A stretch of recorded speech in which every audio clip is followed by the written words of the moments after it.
My question is, the School of Engineers, why is it that, whatever, when you just said School of SHTM, anyways, why is it that the first year that HTM comes first, when all of a sudden you know everybody in HTM?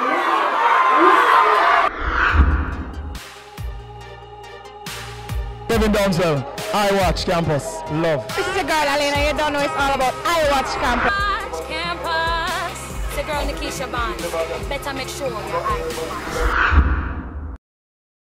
The document that was spread across the internet state Utech Students Union 2014 election scandal.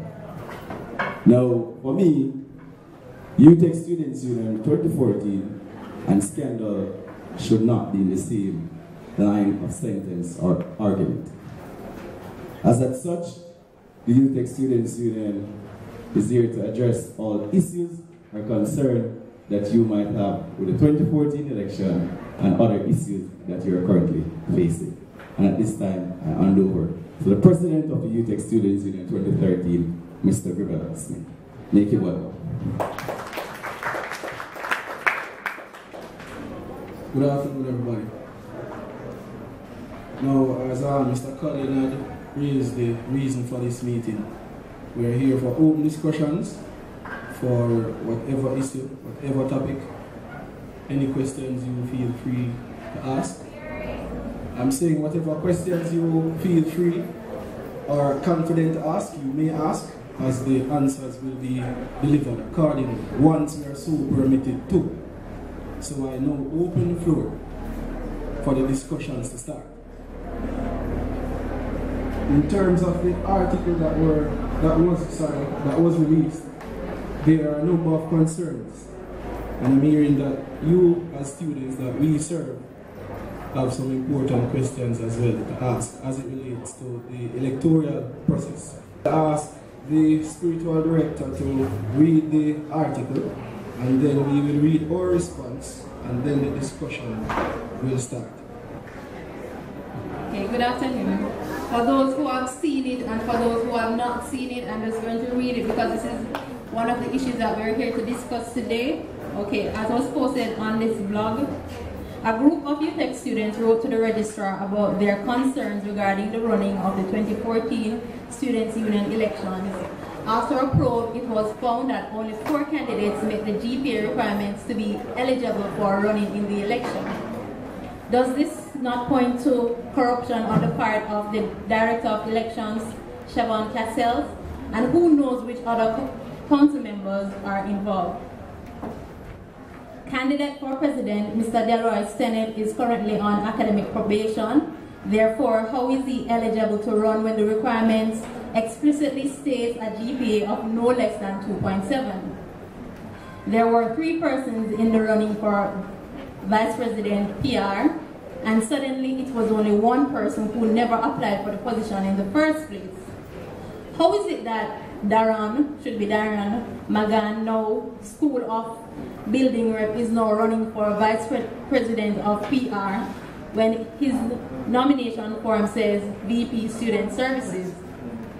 Why wasn't Slim allowed to run for PR? If his application was denied based on his GPA, then why is Delroy Sennett, who has a GPA lower than 2.7, being allowed to run, and for president at that? What's up with the double standard? Is it that the Director of Elections, Siobhan Cassell, intentionally disqualified individuals from running in positions for Executive Secretary, Vice President PR, Vice President Student Services, Vice President Finance, to have only 1 candidate uncontested, such that Delroy Sennett and his dream team, under the authority of the current President Grivel Smith, #corruption. What is happening this election period? People are setting the council how they want it. How is that free and fair elections, #dirty politics? Is this not Senate's final year? According to the Constitution, is he even allowed to run? Which man would intentionally fail courses to stay back and run for president? Pathetic.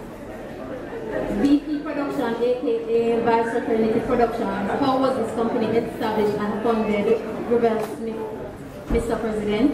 The nepotism continues into the election process. How will students ever trust the union with this track record? Utech students, talk up, talk out. And that I'm about to read is what the Students' Union published on the Facebook page. In response, the nomination period was opened by the Director of Elections on February 17, 2014, and an end date was given to the students. Further to that end date, some positions had not been vied for, and as such, the period was extended to March 1st, 2014. At the end date, all nomination forms were submitted to the Students' Union Business Office in sealed envelopes to the Director of Elections. Having collected the documents, he then evaluated the nominations for all candidates as per positions applied for. The presidential race of the Students' Union is restricted to individuals who have a minimum of 1 year experience on the Students' Union Council. 2 individuals expressed an interest in this seat. Some portfolios reportedly had applicants who had met the GPA requirement of 2.7. whilst others had not met the said requirement. The Director of Elections noted to the President of the Students' Union that he would not allow an unqualified applicant to go up against a qualified candidate, and as such, the following discretions were used. 1. Specific portfolios with all candidates not meeting the GPA requirements, candidates would be allowed to run in the election. 2. Specific portfolios with 1 candidate meeting the GPA requirement and the other candidates not meeting the required GPA, only the qualified candidate would be allowed to run in the elections. So for example, if 2 persons are going for the post of VP Public Relations and both of them meet the GPA requirement, both will run. If only one of them meet the GPA requirement, only one would run. And if both don't meet it, then both would be allowed to run. All right. Okay. This decision was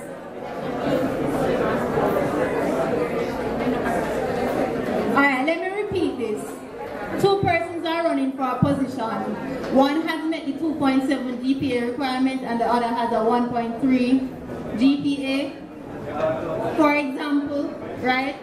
They're not going to let the person who is unqualified run against the person who is qualified. But if both persons are not qualified, meaning they have a GPA below 2.7, they will allow both of those persons to run. That was the discussion that was used. Harris McLean, VP of Finance for School of Engineering. My question is, who are the candidates that are currently running for president in the Students' Union? Hello everyone. Currently, as today, there is only 1 person running for presidency.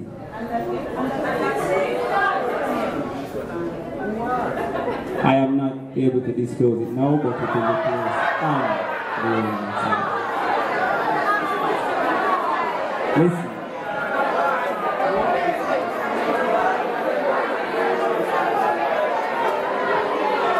Alright, the assistant registrar indicated that I can disclose it. The person going up, who has been nominated already, is Mr. Corey Pitt from the School of Business Administration. Prior to the meeting and the decisions that were made, Mr. Stennett and Mr. Hall were the candidates. And they did not meet the 2.7 GPA requirement. Our engine students over here and the wider audience, it is being sent to the persons who are applicable for that portfolio. A regular student who has not served on the union for 1 year cannot run for a presidency. Right, from my understanding from what you said that Mr. Sennett and Mr. Hall were initially applied for the position. Both of them did not meet the GPA requirement. Therefore, they were disqualified from the position. Now you have a new candidate in the position. This position was not reopened. Why was not this position reopened for other qualified candidates to apply for it? Because I'm sure Mr. Philip is a part of the union council, and he has a GPA of over 2.7. They send Mr. Hogan an email or call Mr. Hogan and inform him that he cannot apply. The emails are being sent out to the limited pool of persons who can apply. The limited pool is persons who have served on council for 1 year and are coming back in the next academic year. In other words, all council members who have served on the Utech Student Council for 1 year are free to apply once they have met the 2.7 GPA requirement. That's clear, and it's open to everybody who is on council. Good afternoon, people. I pay $2,500 for students in Utech. However, I don't know anything about the money that you guys collected for tag drive. No, there's nothing. There's no information shared to us. No information at all. That's what I want to know. Thank you. Good afternoon. Can I have some silence? Good afternoon. Can I have your attention, please? Good afternoon. My name is Delroy Stennett, VP Finance at the Students Union, 2013-2014. Yes, there has not been a report on the earnings of TAC Drive. Reason being, as VP Finance, I do not publicize anything for the union. We have a VP Public Relations that publishes the affairs of the Students Union. I handle the internal finances of the union, and secondly, my job is to ensure that every portfolio of this union, Papine and Western Campus, is financially sound. I do not make publications. Nobody said you are supposed to make publication. However, if you are quote-unquote a part of the union and everything, if somebody is not working properly, you should supposed to be able to say, look, this is your duty, do your duty correctly. That's all I'm saying. You're not putting nothing upon nobody, you know. I'm just saying, the president can do it. The internal affairs of the Students Union is not for public notice. Any growth that we have stays internal and fixed at a council level and executive level. Yes, there have been reports. Listen, please. There have been reports, and council members are here to say that they question what the VPPR does. But I, as your VP Finance, I cannot publicize the earnings of the union. That is not my job. However, I will talk. Every representative, every director, every executive has a budget. And every person, every rep knows what their budget is and knows it clearly. Yes, listen to me. I'm going to go outside of my portfolio. The reason why you do not know what was made from TAC Drive, let me address the TAC Drive issues. We have some discrepancies with persons inside here who took part as students of TAC Drive. And as a union, we did not say these things as not to get students suspended for the actions that they did. TAC Drive made $1,103,000. This money has not yet been handed over, as we're waiting till our handing over ceremony to hand it over, where it could be our audience to have it done. As everything we do have an audience. This is our biggest mass meeting to date, and it's not about student affairs, it's about the council. And it's very surprising to me. Has to be audited, in other words, so everything has to be accounted for. There is still some foreign money that needs to be changed and converted. There's still red money needs to be changed and converted, pesos, Mexican. However, I'm sure that the magazine, the second installation of our magazine, this was sent to the editor and it will be in it. So yes, we were trying to hide it from our students. On the account of your $2,500 that you paid, every student that applies for a bursary, they're not going to get less than $10,000. That is 4 times the amount you pay for dues. I'm not just speaking for me at first. Delroy wasn't answering the question, what I'm asking. What I'm saying is that for us, we don't need to know certain internal affairs going on. But protocol calls that if there's certain stuff, like for example, birth is taking so long, well, we can send out protocol calls here, send out some kind of letter and say, we do apologize for so and so. And then something we talk about, and then the next thing, how long I applied for bursary, and nobody said anything to us at all. So I'm just saying. And then the parties for me, the parties don't make absolutely no sense to me because every day you come at one party, the same DJs them are playing and they're boring after a while. I'm just saying, it's the truth. It's the truth.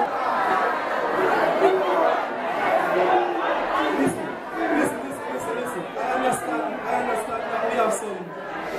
I understand that we have some PR issues as it relates to all that is happening within the union on a yearly basis. Students want to know, and I mean, they should know, and they are entitled to know what is here on this paper. It was not withheld from you students. It was going to be published within the magazine that was coming out shortly. This film itself is $1.1 million, right?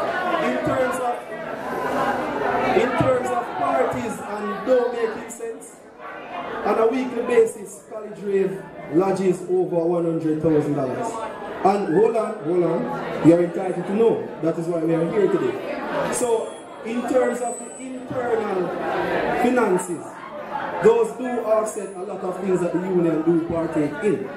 So in terms of the complaints that are coming in of the same DJs every week is something that we have been looking into. Right? Next question. It was brought to my attention, Mr. Stennett, that you said information was sent out about tag drive, and because through my portfolio wasn't sent out.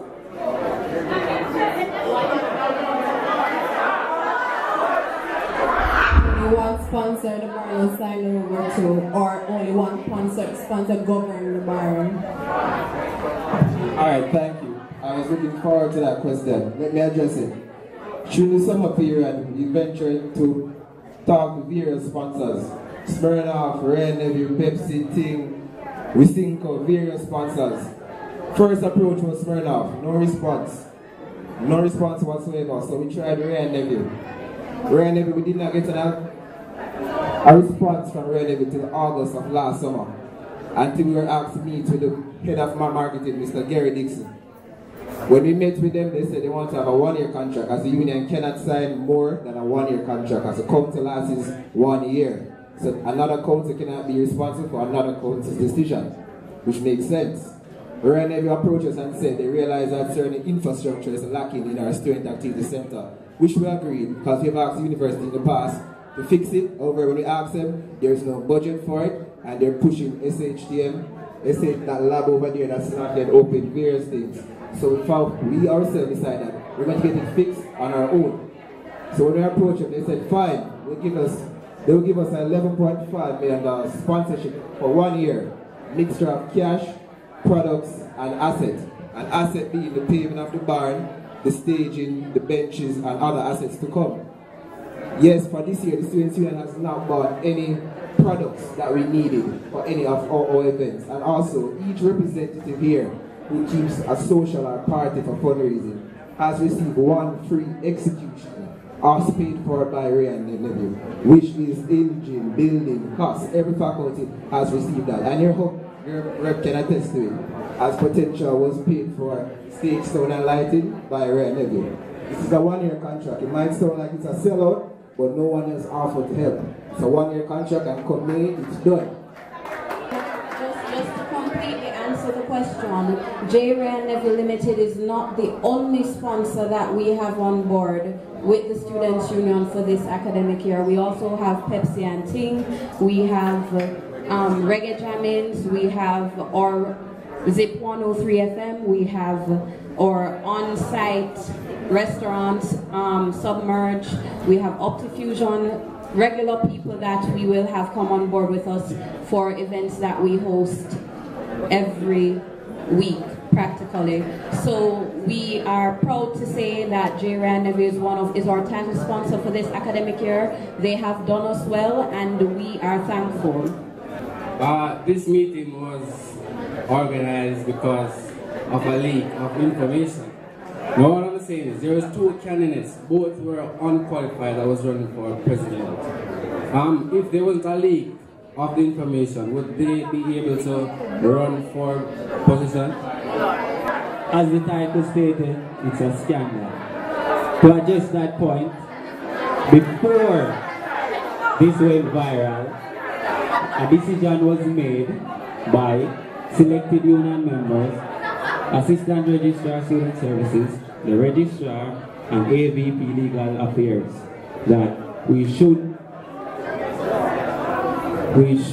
withdraw the candidacy of unqualified persons and reopen the candidacy for students over the 2.7 to apply. So it was made before the leaks. And why were they in there in the first place? It was stated earlier, we had a discussion method that we were using to avoid legal implications. If all the members were 2.7 and over for a specific position, they were allowed to run. If one was over and the next under, only the qualified student would contest for that post in the upcoming election. In an instance where two or more, or all the candidates were under who applied within the time frame and the extensions, they were all allowed to run. With these three discussion points being exercised, those two persons would have been qualified via discretion and not by the sole GPA responsible.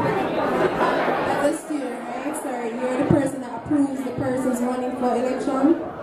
So why it's now looking at our point of view. From our point of view, it's seeming that over the years, person just get into the union because a friend in an election. So therefore, if you're to approve it and you know that the GPA required was 2.7, as much as it could be a leader to the top, and I applaud some of them for being a great leader, but why is it that they were approved knowing that his GPA is 2.7? And why is it that now it's out there? It seems like to us that it's now been reviewed because of the scandal. The objective is to get each post in the Student Union Council filled. Cool? That is the objective for the elected positions. What we are saying is, where someone met the GPA requirement of 2.7, it would have looked away if somebody who was below the GPA requirement, sometime as far back as 1 point something, to run against them, and then in the event that that person won, the person who was actually qualified at first would have some type of grounds to seek some type of review of the matter because they were qualified and the person was only allowed to run. In the second instance now, after getting people that were qualified for all of the posts and rejecting those that weren't qualified, there were a range of posts, I think probably 6 or so, that did not have anybody that had applied for them that was above the GPA requirement. So what would have happened was we would have had a council that was missing several positions because nobody that was qualified had applied for it. Under the election code, it was our belief that there was some room for discretion so that the post could be filled. So it would have allowed persons who were running under the GPA requirement, being the sole person or the only two person willing to run for the post, we would allow them to run for the post. Alright, cool? From before that, before the 11th of March, we met with Associate Vice President of Legal Affairs, Professor Pantry, And he said to us explicitly that the Constitution or the election code does not allow for discretion for us to allow somebody under the GPA requirement in any case to run for a post. So having reached that position, along with Professor Pancho and other members of Utech administration, a memo was done and was sent to every candidate that was unqualified that we had a meeting with Professor Pancho and this was the position and therefore you may no longer run. Thank you for the counsel, but what more and more? As in like we said a while ago, because what I get from the president is that there's some kind of discretionary clause. Now you're saying to me that when you take the literal meaning of the Constitution, there is no way you can actually run. So why I never said that before? Because I'm not getting... When you have a position, all right, what happens in everyday society? Hello? Yeah, no,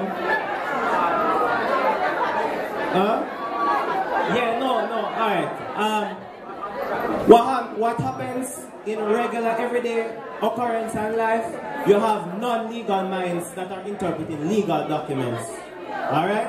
And as I said, it was our wrong interpretation of the Constitution that there was room for discussion, for discretion. However, AVP Pancho told us that there was no room for any type of discretion. It's either you meet 2.7 or you don't meet it. And after meeting with him, they never meet it. That's simply that. Nothing to hide, nothing to cover up. There was nothing malicious, nothing. Any other question? Anybody else would like to ask a question? I saw next picture. I saw something up on Facebook. I'm curious enough coming off. I saw one picture on Facebook with an HTM guy with his face circled. Want him? No, I don't know. Let me ask the question first. Me here say you people are for the students, right? For me, if you people are for the students, it's best for you guys to investigate before you actually go and then post it on Facebook so you can see. Because we don't know where I go. We just see big picture them circle. And that may talk about we don't know where I go. So we got to see our TV one. Alright, that issue was raised from various faculties, right? And the director of sports brought it to the security department. However, student information we are not privy to. So the recommendation now is for us to ask Madam Registrar to look into the issue and provide us with the details that they would be investigating and let the findings be known to us so we can make it be known to you as students. So we are currently looking in.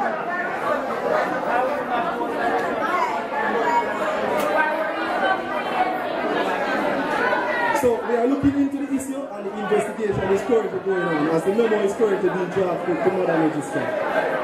We, the students, want to know what are the executive positions that have reopened that qualified persons can apply.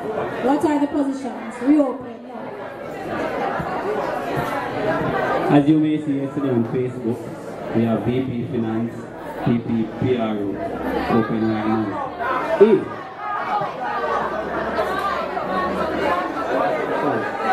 Anyways, I'm saying VP Finance and VP Public Relations are open. If a qualified member submit a document for any other executive post, it shall be considered based on that the posts are not closed. The closed post will be placed on Facebook this evening with the candidates that were duly nominated.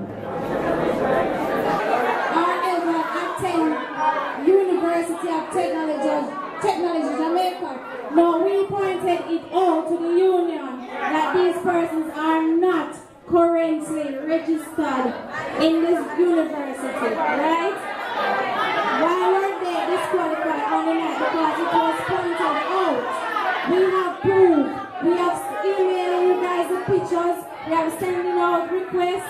We have called meeting. Nobody attend the meeting. It is true. We have evidence. We send them the evidence. They don't want to look into it. We have sent evidence. So they should look into it and respond to us. We need a response. Just like this come out last night and you can respond to it this morning. Respond to it. We need a response. Last 2 months, we're playing our rules. We're trying everything too long. We need a response. Is it not true or is it not lie? Investigate and respond. Respond. My question is, the School of Engineering. Why is it that whatever, when you just said School of SHTM, anyways, why is it that the first year that HTM comes first, when all of a sudden know everybody in the HTM?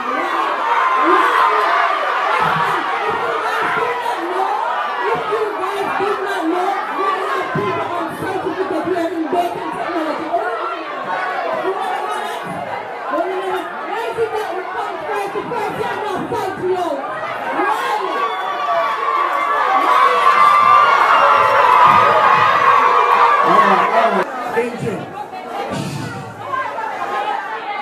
Engineering. Let us lead by example. First and foremost, let me make this very clear. On the night of the event, if you ask me, HDM give the best performance.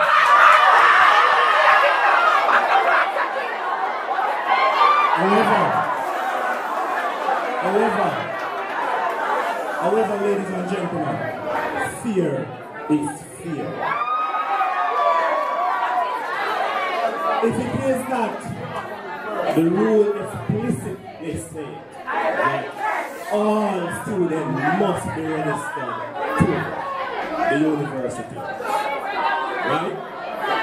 We have evidence to show that more than 5 people who participated on the HTM team were not a part of the team. Right? It simply means that if you use illegal people, you have aided their performance.